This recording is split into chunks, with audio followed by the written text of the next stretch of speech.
मेरा नाम राधिका है। मैं मिडिल क्लास घराने से संबंध रखती हूँ। हम 3 बहनें हैं। मुझसे छोटी 2 बहनें और हैं। जब मेरे लिए रब्बी का रिश्ता आया तो पहली बार में ही रब्बी के रिश्ते को डन कर दिया गया, क्योंकि रब्बी हर लिहाज से मेरे लिए ठीक था। मेरे माँ बाप तो मेरी किस्मत पर जितना खुश होते उतना कम था, क्योंकि पहली बार में ही मेरे लिए इतना अच्छा रिश्ता आया था। प्रदीप एक मल्टीनेशनल कंपनी में जॉब करता था, इकलौता था, अपनी माँ के साथ रहता था। उस पापा की कुछ समय पहले ही डेथ हो चुकी थी।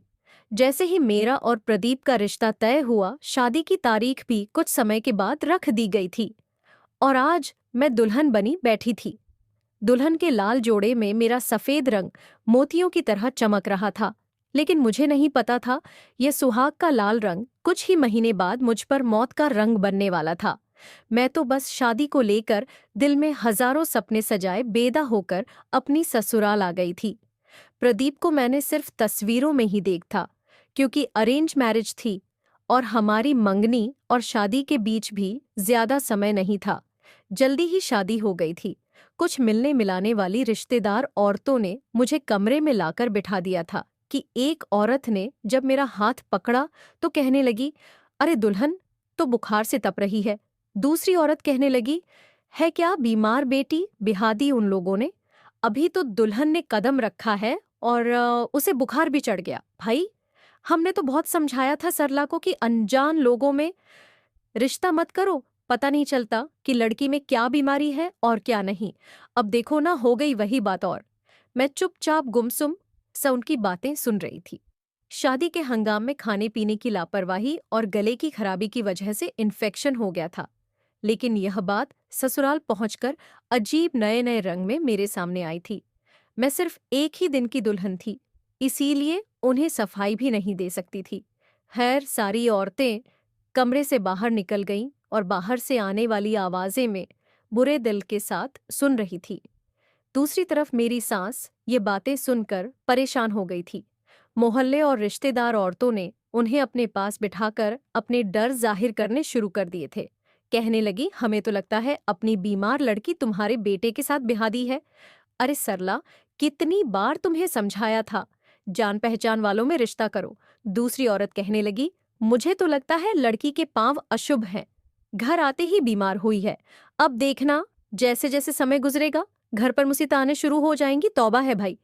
यह सुनकर सरला जी का कलेजा हाथ पर पड़ा था। इकलौता बेटा था।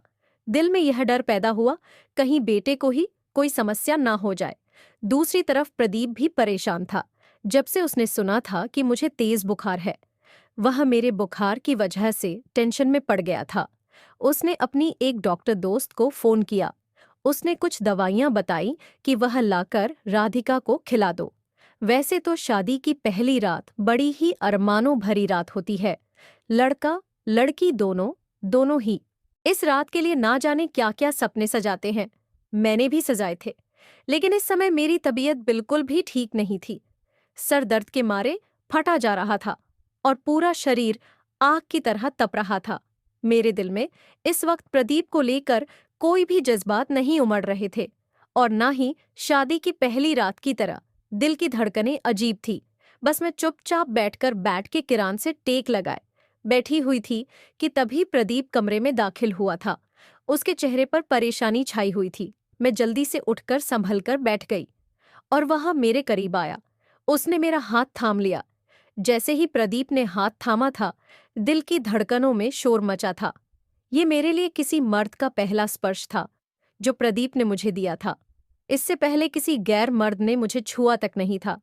मेरे सारे जज्बात, सारी मोहब्बतें सिर्फ मेरे पति के लिए थीं। लेकिन आज तबीयत ने मेरे सारे जज्बातों को ठंडा कर दिया था। प्रदीप कुछ देर तक मुझे गौर से देखता रहा। कहने लगा, तुम वाकई बहुत खूबसूरत हो। जब मम्मी ने मुझे तुम्हारी तस्वीर दिखाई थी, मैंने देखते ही हाँ कर दी थी, क्योंकि तुम्हारे चेहरे से ही मासूमियत झलक रही थी। और तुम तो अपनी तस्वीर से भी कहीं ज्यादा मासूम और खूबसूरत हो। यह कहकर उसने मेरी उंगली में मुंह दिखाई कि अंगूठी पहनाई थी। कहने लगा, तुम्हें आज बहुत तेज बुखार है। ऐसा करो, तुम दवा खाओ और आराम करो। मैं बहुत शर्मिंदा थी। मैं कहने लगी कि मैं बहुत शर्मिंदा हूँ। आपसे पता ही नहीं चला कैसे बुखार हो गया? कल तक तो एकदम भली चंगी थी, मुझे कुछ भी प्रॉब्लम नहीं थी। असल में मुझे भी अंदर ही अंदर ये फ़िक्र सताई जा रही थी कि कहीं मेरा पति भी मुझे मनहूस न समझ ले या यह न समझे कि यह बीमार लड़की है और यह बीमार बेटी उसकी माँ ने मेरे माथे पर थोप दी है। वो कहने लगा, हाँ हाँ, हो जाता है, कोई बात नहीं। अब बुखार पर कोई अपना बस थोड़ी है। मैंने कहा कि मैंने दवा खाई है, मैं बिल्कुल ठीक हो जाऊंगी, लेकिन आपने इस रात के लिए बहुत सपने सजाए होंगे। मैं आपको मायूस नहीं करना चाहती, मैंने दवा खा ली है, ठीक हो जाऊंगी। अगर आप चाहे तो हम सुहागरात। प्रदीप ने मेरे होठों पर उंगली रख दी। मैं नहीं चाहती थी कि पहली ही रात मेरे पति का दिल बुझकर रह जाए। प्रदीप कहने लगा, पति पत्नी का रिश्ता उम्र भर का होता है, उम्र भर का साथ होता है। ये कुछ रातों की कहानी तो नहीं है।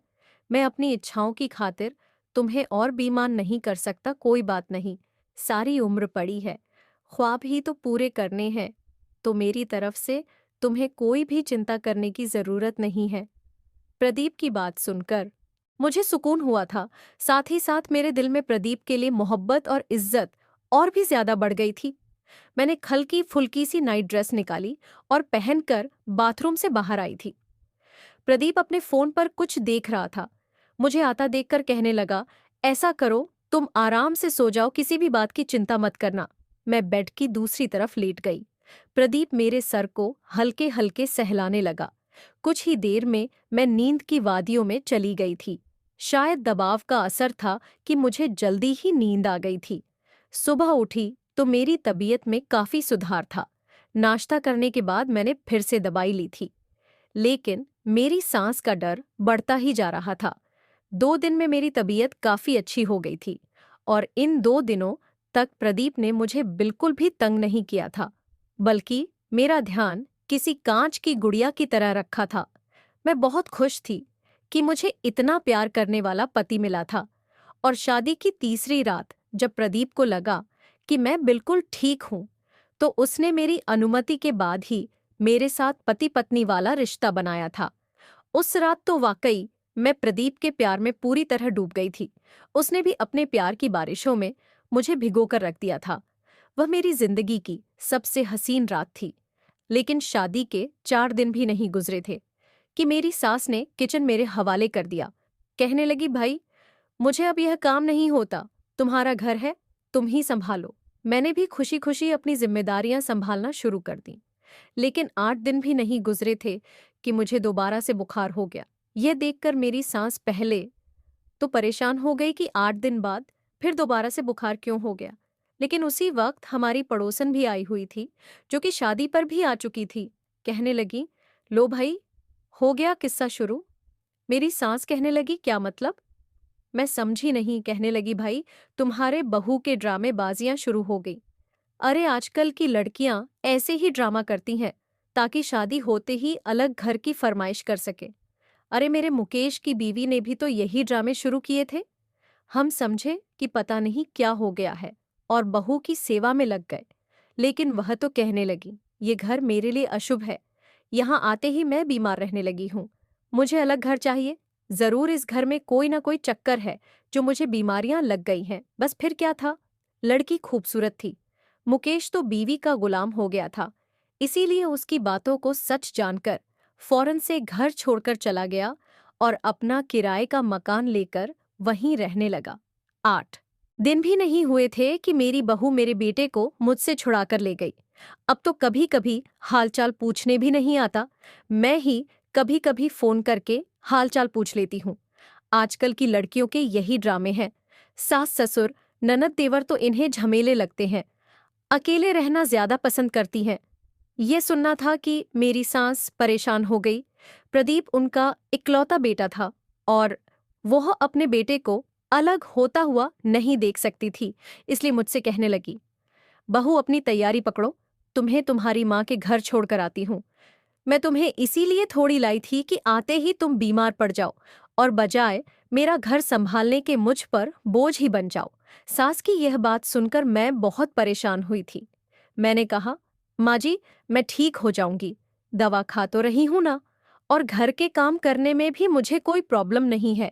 लेकिन मेरी सास ने मेरी एक ना सुनी, 4 कपड़े मेरे बैग में डाल दिए और जबरदस्ती मेरा हाथ पकड़कर घसीटते हुए मुझे ऑटो में बिठाया और मुझे मेरी माँ के घर ले आई।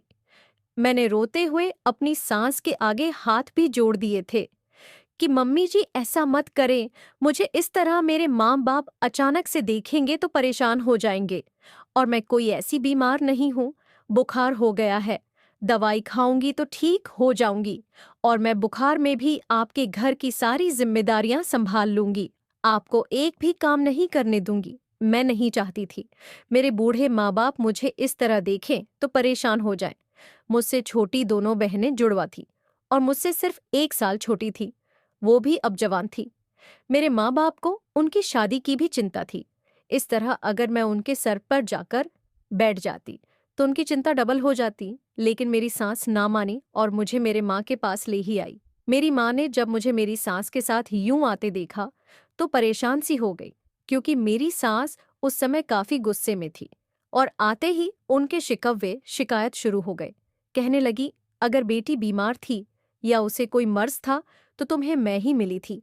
अरे मेरा बेटा तो इकलौता है, अगर वह बीमार पत्नी को संभालता रहेगा तो काम क्या करेगा और घर कैसे चलाएगा। थका हारा ऑफिस से आता है और फिर तुम्हारी बेटी की सेवा में लग जाता है।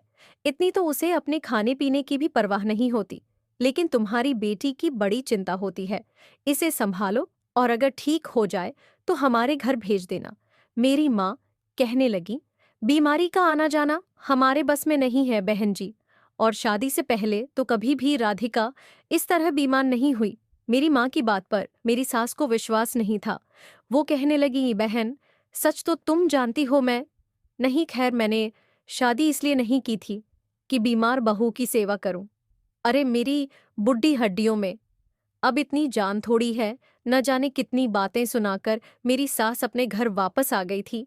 लेकिन जब रात को प्रदीप घर आया तो मुझे कमरे में न पाकर अपनी माँ से पूछने लगा, माँ राधिका किधर है क्या?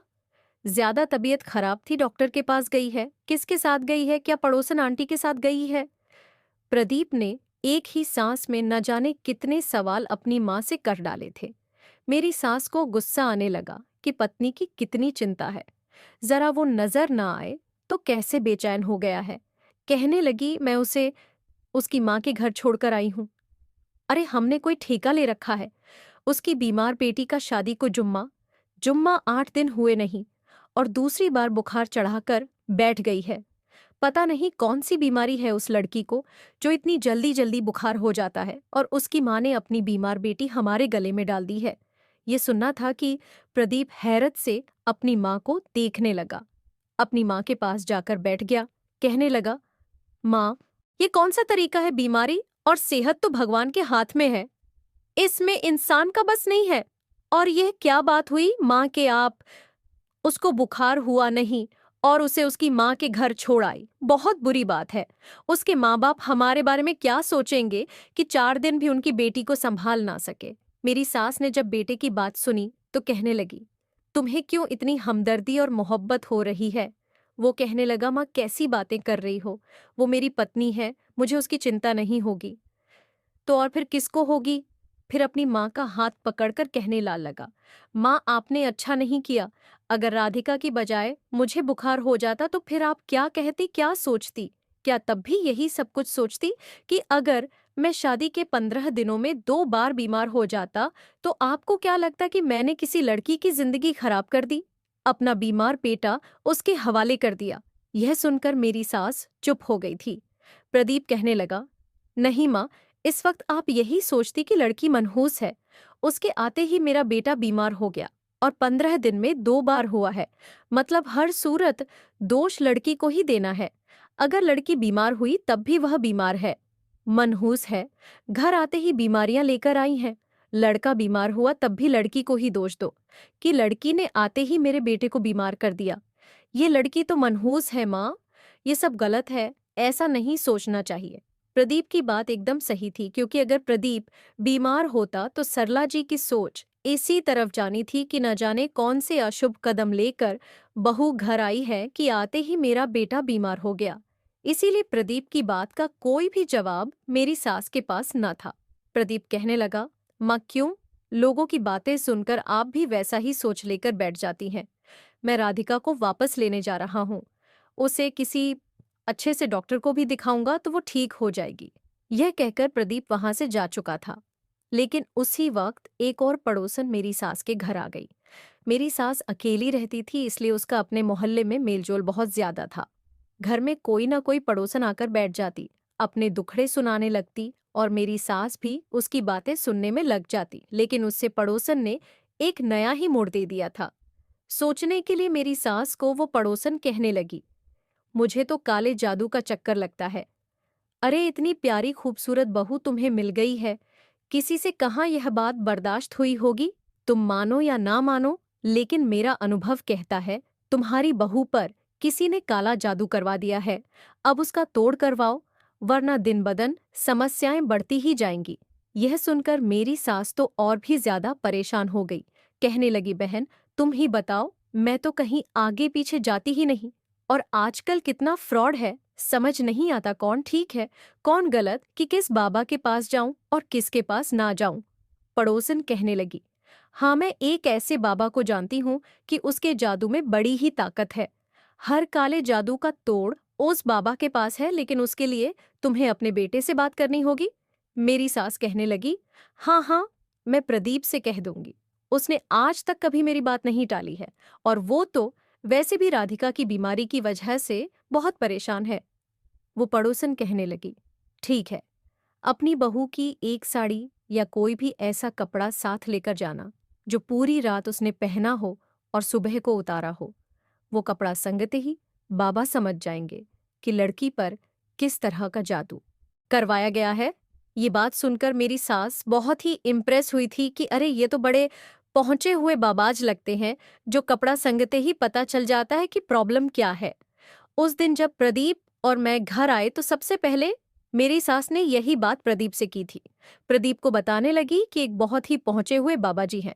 अरे कोई भी बीमारी हो, जादू टोना हो या डॉक्टरी इलाज हो, सब कुछ फर फर तोते की तरह बोल देते हैं। अगर हम वहां पर राधिका को लेकर जाएंगे तो देखना कैसी भली चंगी होकर वापस आएगी। इतना सुनना था कि प्रदीप के माथे पर बल पड़े थे। कहने लगा, माँ नहीं, मैं किसी भी बाबा के चक्कर में नहीं पड़ने वाला। राधिका को कोई भी खास बीमारी नहीं है। मैं जानता हूँ उसे बस यह मौसमी बुखार है और यह डॉक्टर का इलाज है। इलाज करवाएगी, खाएगी। पी गौन हुए अपने बेटे को देखने लगी कि तभी वहां पर मैं भी आ गई थी। बुखार की तेजी की वजह से मुझे बहुत कमजोरी हो गई थी। मरी मरी हालत में चलते हुए आई थी, जैसे शरीर में जान ही ना हो।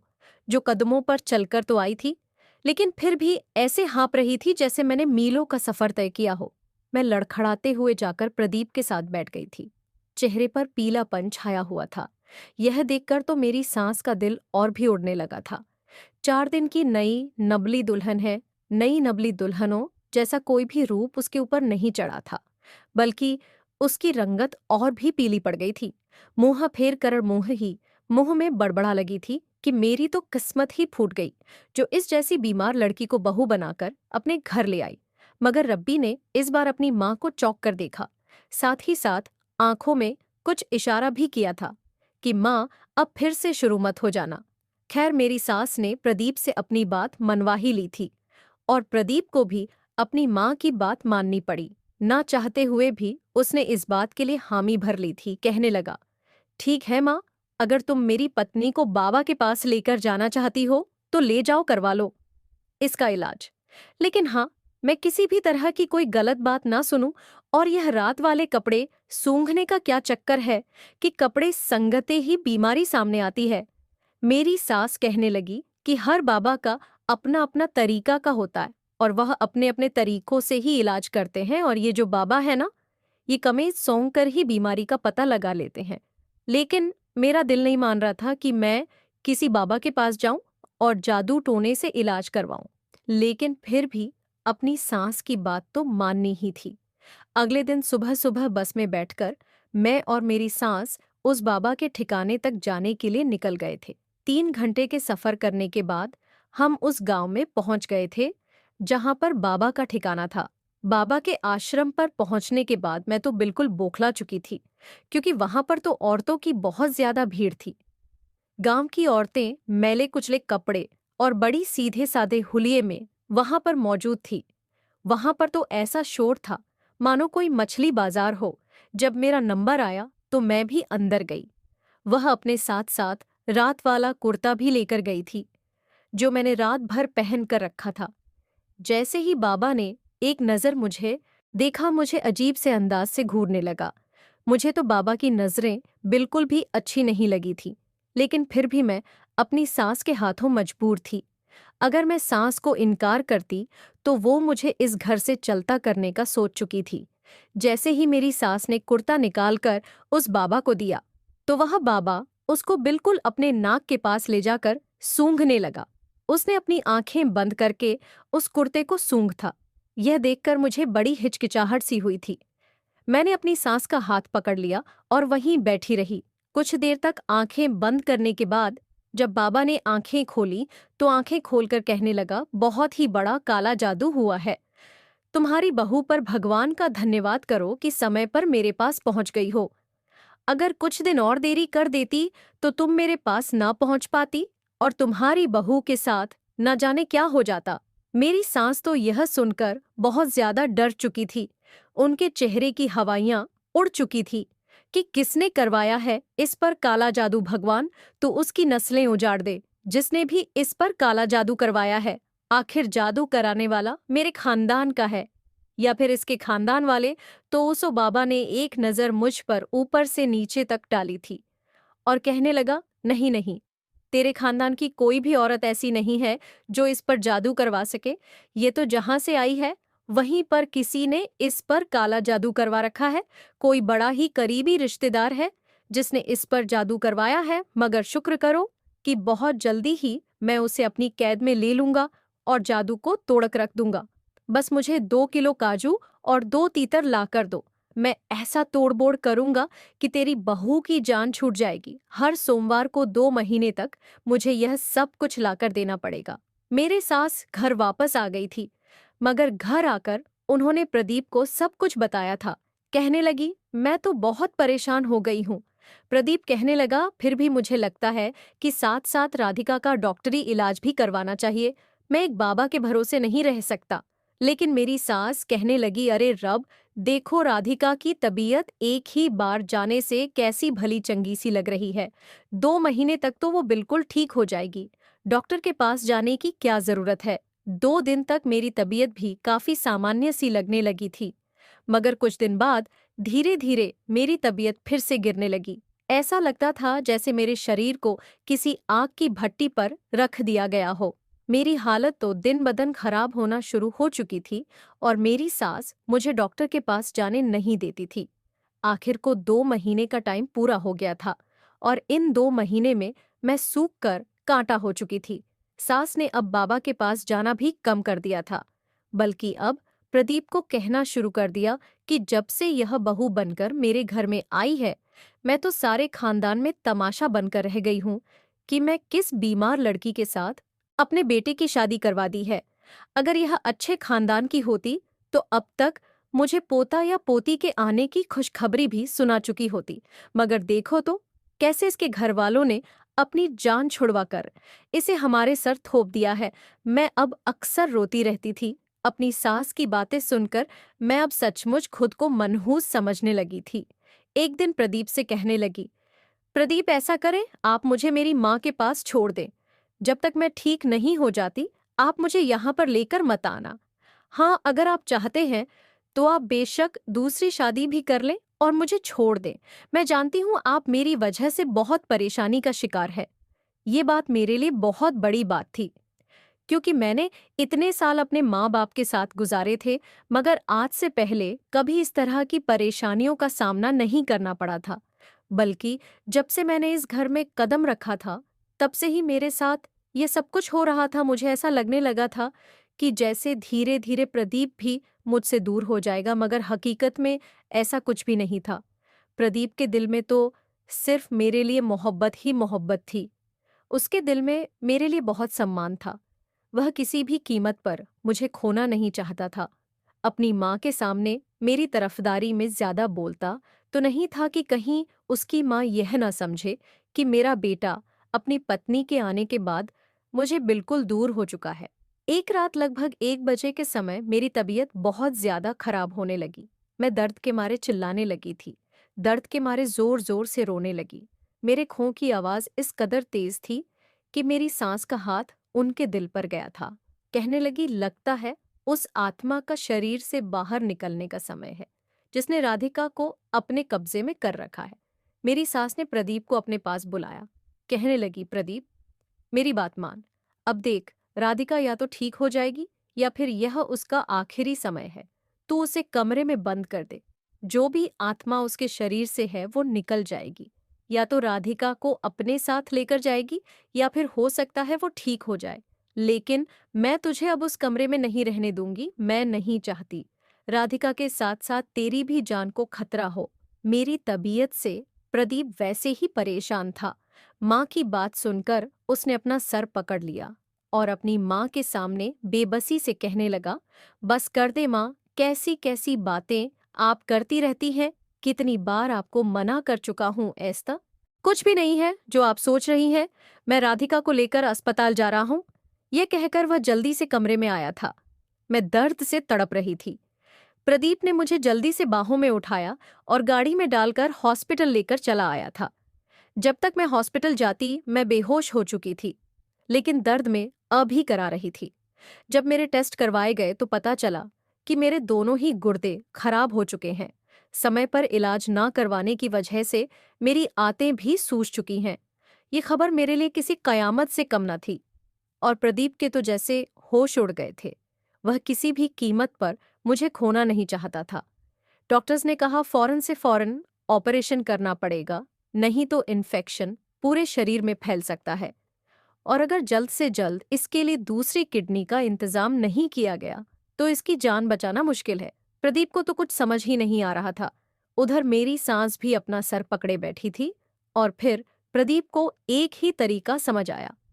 उसने अपने सारे टेस्ट करवाए।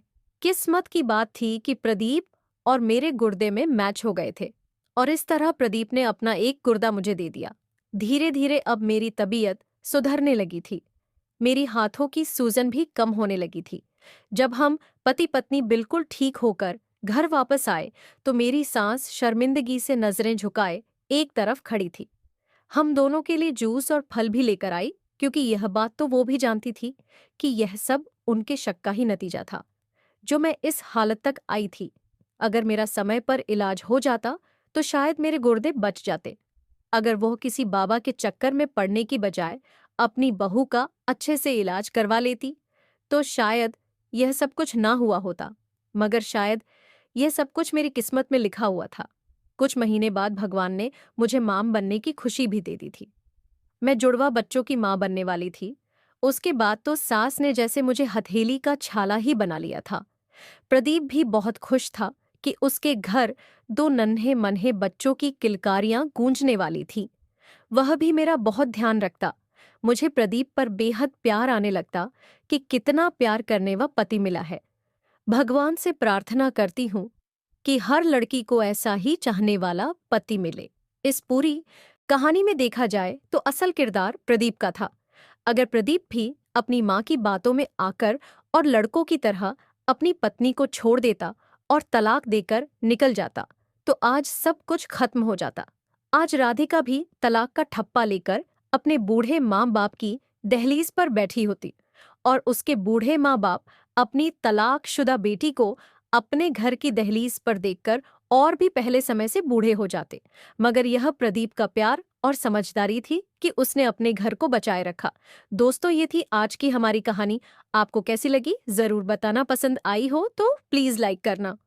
रोज एक नई कहानी सुनने के लिए हमारे चैनल को भी सब्सक्राइब करना। मिलते हैं दोस्तों अगली किसी नई कहानी के साथ।